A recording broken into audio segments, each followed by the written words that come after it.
She became old before her age ever allowed it. When their father died, the house did not just lose a man. It lost balance, safety, and certainty.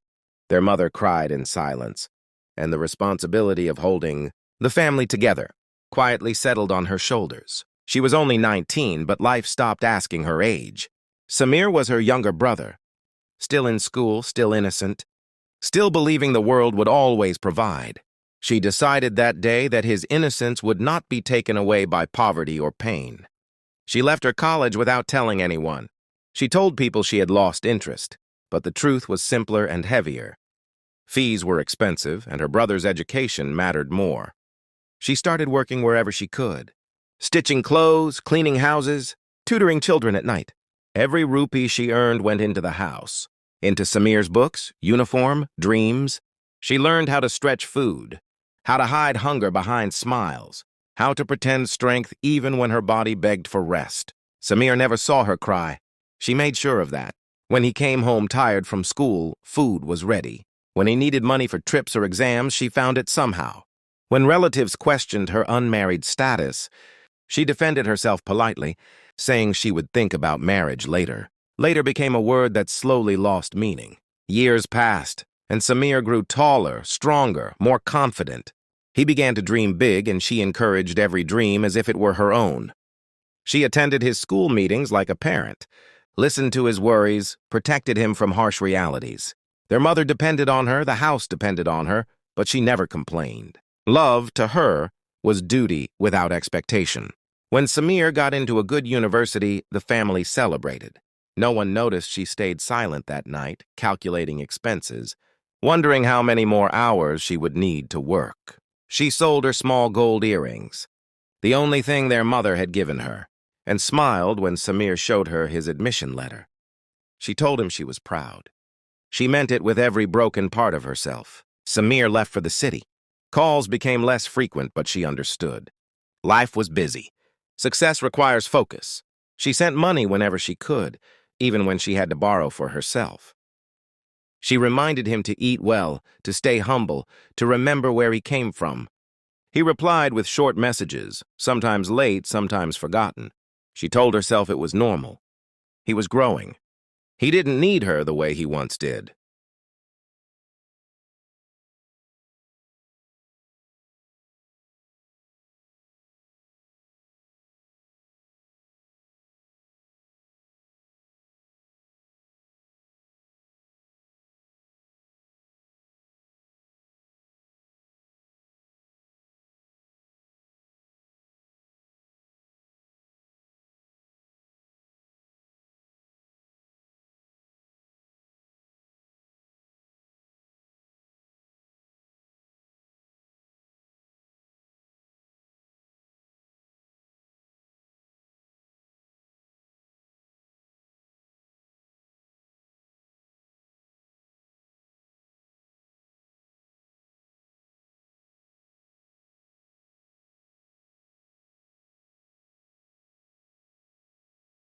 She moved into a small rented room at the edge of the city, a place where no one knew her history or her sacrifices.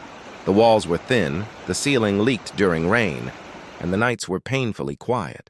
For the first time in her life, there was no one depending on her, and that freedom felt heavier than responsibility ever had. She lay awake many nights staring at the ceiling, listening to the sound of her own breathing, wondering who she was without the role she had played for so long. At first, survival was difficult. She had left the house with only her clothes and a few savings. The work she once did part-time now had to become full-time. She took whatever came her way. Cleaning, stitching, office assistance, paperwork. She learned quickly, adapted faster. Years of sacrifice had already taught her discipline. She woke before sunrise, returned late at night, and repeated the cycle without complaint. Pain had made her efficient. Samir, meanwhile, settled into his new life comfortably. His wife rearranged the house, changed routines, erased traces of the past. He felt relieved. There were no reminders of struggle, no silent presence watching him with expectation. He told himself his sister would adjust. She was strong. She always had been. He never called to check, never asked if she needed anything. Silence suited him. Their mother tried to visit the sister, but distance and illness made it difficult. Phone calls became the only connection. The sister reassured her every time, hiding the truth behind calm words. She did not want guilt to travel back to the house she had left. She believed suffering should not be shared if it serves no purpose. Months turned into years. Slowly, her life began to change. She learned office skills, improved her education through night classes, and gained confidence she never knew she had. People noticed her reliability, her honesty, her ability to solve problems without drama. Promotions came quietly. Respect followed naturally. She never spoke about Samir. Not in anger, not in sadness. She spoke about work, about learning, about life. Forgiveness was not something she actively practiced, but bitterness was something she consciously avoided. Carrying resentment felt like carrying chains she had already broken. Samir's life, however, began to reveal cracks. Responsibilities increased. Expenses multiplied. The job that once felt secure became demanding. Promotions did not come as easily as expected. At home, peace was conditional. Arguments started over money, over expectations, over comparisons. The comfort he once felt began to feel fragile. One evening, during a family gathering, someone mentioned his sister casually, asked how she was doing. Samir shrugged. He didn't know. The question lingered longer than he expected. For the first time, a small discomfort settled in his chest. Days later, he tried calling her. The phone rang unanswered. He told himself she must be busy. He didn't try again. Another year passed. Their mother fell ill. That was when reality forced itself back into his life. At the hospital, amid files and forms, a familiar name appeared as the assigned officer handling the case. He looked up, confused. It was his sister. She stood there calm and composed, dressed simply, speaking confidently to doctors and staff. People listened when she spoke. Decisions moved forward because of her presence. She did not rush toward him. She did not avoid him either. She treated him like any other relative of a patient with professional distance. Samir watched her in disbelief. This was not the woman he had asked to leave his house. This was someone else, someone stronger, someone untouchable. When they were finally alone, he tried to speak.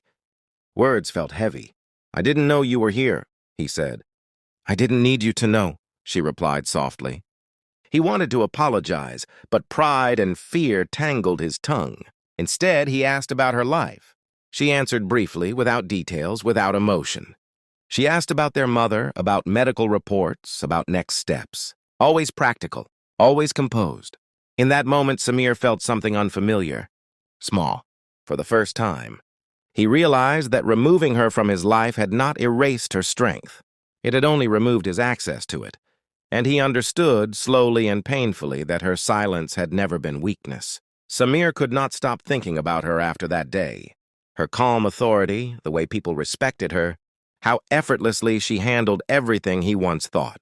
Was his domain, it gnawed at him. Guilt and regret collided with pride, leaving him restless. He remembered every small sacrifice she had made for him. Every sleepless night, every skipped meal, every quiet word of encouragement. All those years he had believed he was owed love and care, but now he saw it as something he had taken for granted. The realization burned quietly inside him. Meanwhile, she continued her life without interruption. She had no interest in confronting him about the past, no desire to reclaim lost recognition. Her achievements, her dignity, her independence were enough. People noticed her strength, and she moved through the world with a quiet confidence that left an impact, without needing to speak loudly. She had grown in ways he could never anticipate. Time passed, and Samir attempted to reach out again. This time he sent gifts, messages, and calls, but she ignored them. Every effort he made felt shallow to her. She had learned that love and care were not owed by anyone and that respect could not be demanded through gestures when years of betrayal had passed unacknowledged. He realized his sister had changed, and he could no longer bend her life around his comfort. Then came an opportunity that would force him to see her power directly. A business venture, something he had struggled with, required approval from a department she now oversaw. He walked into her office nervously, realizing that the sister he had once dismissed now held authority over a matter crucial to his success. The tables had turned completely. "Samir," she said calmly, looking at him without emotion. "You know the procedure. I expect all documents to be in order before this can proceed." Yes, of course, he said, trying to hide his unease. I'll send everything by tomorrow. Good, she replied, her tone polite but firm. And please remember, rules apply to everyone equally. He nodded silently, feeling a weight he had never felt when she had once been under his care. He had always thought he had the upper hand, that his authority, his life, his choices were untouchable. But standing there, realizing that the sister he once dismissed now controlled the outcome of his important plans, he felt powerless. She didn't gloat.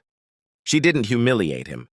She simply existed as she had always been meant to be, strong, independent, respected, and unshakable. That was her revenge.